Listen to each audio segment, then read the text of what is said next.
This is the Lone Crater YouTube. We hope this video helps.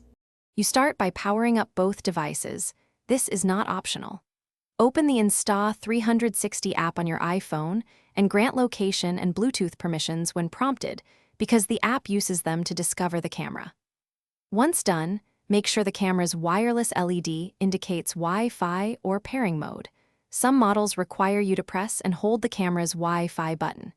If the app doesn't immediately list the camera, tap Add Device and follow the on-screen prompt to begin the secure connection process.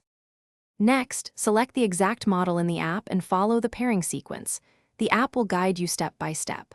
Often the app asks you to open iPhone Wi-Fi settings and join the camera's hotspot SSID. Make sure to enter the displayed password exactly, then return to the app. If Bluetooth pairing is presented instead, accept the pairing dialog. The app then authenticates and establishes a stable link. Wait for the confirmation screen before proceeding to control or transfer files. Finally, confirm you see the live view and perform a short test recording to verify controls and file transfer.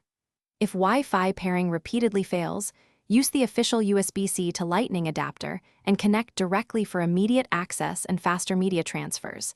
This often bypasses hotspot issues.